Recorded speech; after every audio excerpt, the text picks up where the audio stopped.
नमस्कार दोस्तों, कैसे हैं आप सभी। उम्मीद करते हैं आप सभी लोग अच्छे होंगे और आपकी फैमिली भी अच्छी होगी। आज की कहानी शुरुआत करने से पहले आप लोगों से रिक्वेस्ट है कि यदि आप इस चैनल पर पहली बार आए हैं तो इस चैनल से जुड़िए, चैनल को सब्सक्राइब कर लीजिए, चूंकि ये चैनल न्यू है और आप सभी लोग के सपोर्ट और प्यार की आवश्यकता है ताकि इस चैनल के माध्यम से लगातार हम आपके लिए क्राइम से संबंधित स्टोरी लाते रहें। तो चलिए कहानी की शुरुआत करते हैं। बिहार में डकैती, चोरी, रेप, मर्डर, ये सब का घटना जो है आम सुनने को मिलते रहता है। और ये सब घटना जैसे ही घटता है उसके बाद प्रशासनिक व्यवस्था, प्रशासन, आला अधिकारी, ये सभी पर जो है सवाल उठना शुरू हो जाता है कि आखिर बिहार में जो है प्रशासनिक व्यवस्था कैसी है। ये क्या इतनी लचर व्यवस्था है जहां पर कि सारे अपराधी, डकैत, चोर जो है खुलेआम बाहर घूम रहे हैं, मुस्तैदी से घूम रहे हैं और उनको पकड़ा नहीं जा रहा है। ये सारे सवाल उन पर भी क्रिएट होते हैं। तो ऐसी ही घटना एक सामने आई है बिहार के आरा से।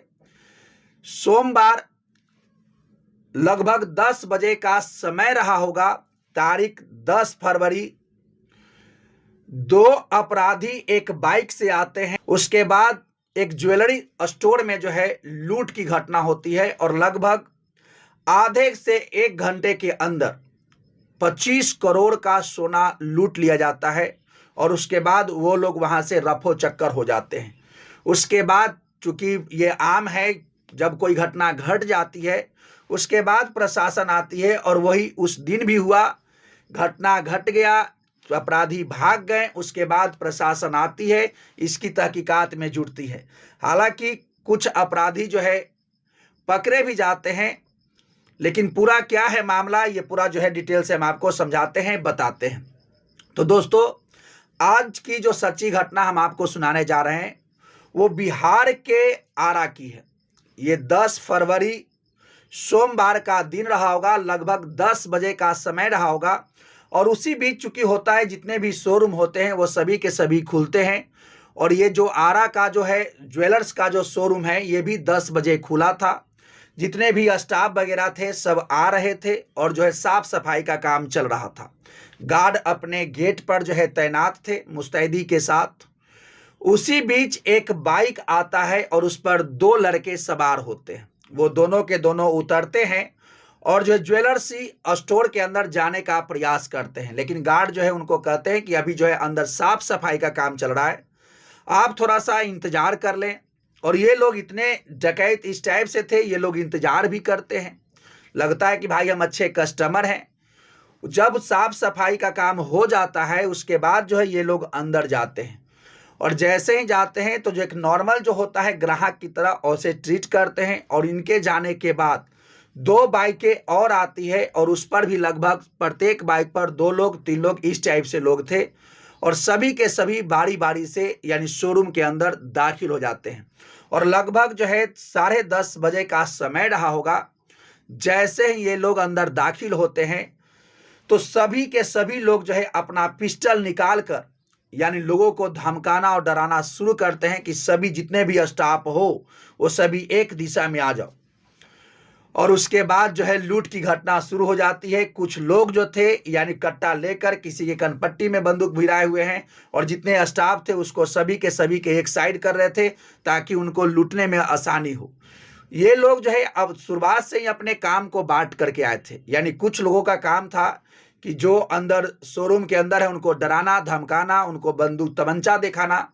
और कुछ लोग जो है उसके बाद लूट की यानी सामान को भरने में लग जाते हैं। जो भी वहां पर ज्वेलर्स था उसको जो है बोरा में यानी जो भी थैला लेके आए थे उसको भरने में लग जाते हैं। और ये घटना लगभग जो है 1 घंटा पौन घंटा के आसपास चलता है और उस पूरे घटना के क्रम में लगभग 25 करोड़ का जो है ज्वेलर्स वहां से लूट लिया जाता है। हालांकि उसी के क्रम में कुछ स्टाफ ऐसे भी थे जो प्रशासन को कॉल भी किए, लेकिन प्रशासन उसी प्रकार से जिस प्रकार से लेट आती है वो कर रही थी कि पहुंच रहे हैं, लेकिन पहुंचती नहीं है। और चूंकि ये लोग सभी के सभी तमंचे से लैस थे और सभी के सभी के पास 2-2 पिस्टल था। और जब ये लूट की घटना घट रहा था तो कुछ लोग तो थे जो अपने मुंह को जो है हेलमेट लगा करके उसको ढके हुए थे और कुछ लोग जो है यानी मुंह पर मास्क लगाए हुए थे। और जब लूट की घटना ये चल रहा था तो जब अंदर ये लोग गए थे तो हाथ में मास्क लगा लिए थे ताकि इनका कोई फिंगरप्रिंट ना मिले। लेकिन वहां पर जो सीसीटीवी कैमरा लगा हुआ था उसमें ये सारी चीजें रिकॉर्ड हो रहा था। और ये लोग शायद कुछ लोग ऐसे भी थे जो मास्क उसको कुछ नहीं पहने थे, एकदम दबंग स्टाइल में जो है तमंचा लेकर सभी पर हावी हो रहे थे और उनको ये पता ही नहीं था कि भाई सारा चीज रिकॉर्ड हो रहा है।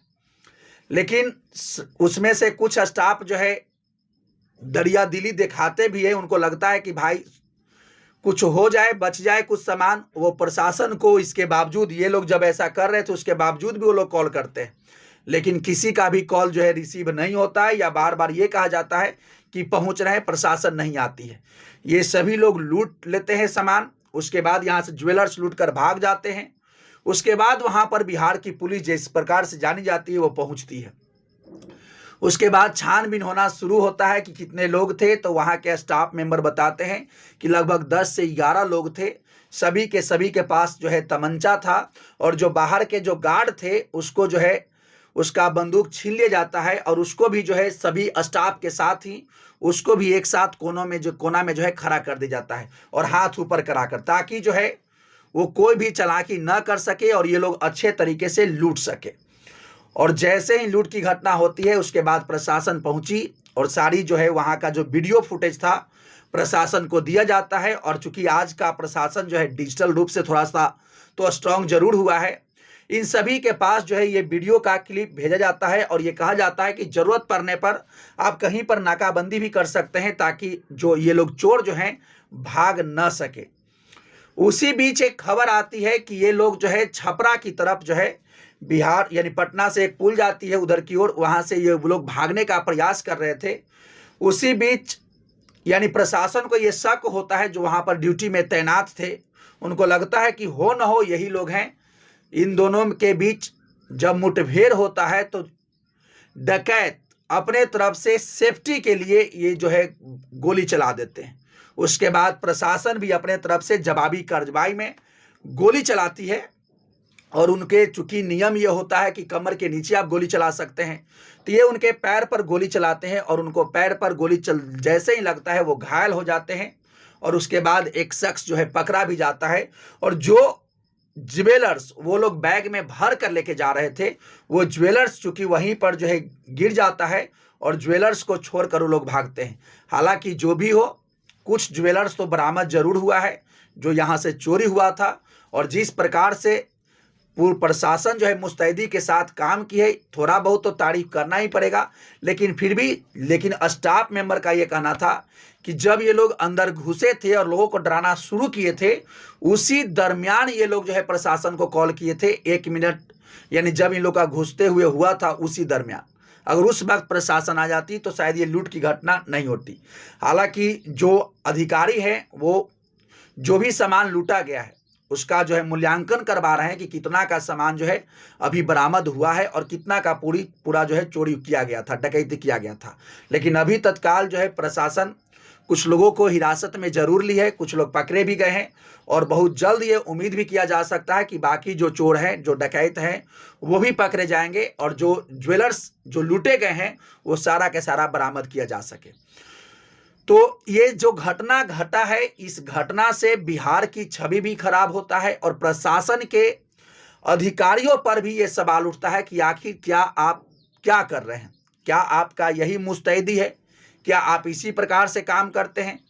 क्या हर बार? और ये भी बात है कि आज तक घटना होने से पहले भाई तो कोई पहुंच नहीं सकता, लेकिन जब घटना घट रही हो और उस वक्त यदि प्रशासन नजदीक में हो तो प्रयास करना चाहिए कि उनको वो सहूलियत दिया जाए यदि कोई कॉल करे हैं तो अभी तक इस कहानी में यही है।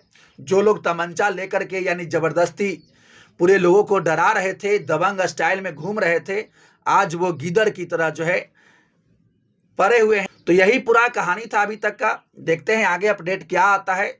यदि आप इसी प्रकार से क्राइम से संबंधित स्टोरी सुनना चाहते हैं तो इस चैनल से जुड़िए, चैनल को सब्सक्राइब कीजिए। तो चलिए मिलते हैं नेक्स्ट वीडियो में नेक्स्ट अपडेट के साथ। तब तक thank you, best of luck, जय हिंद, जय भारत।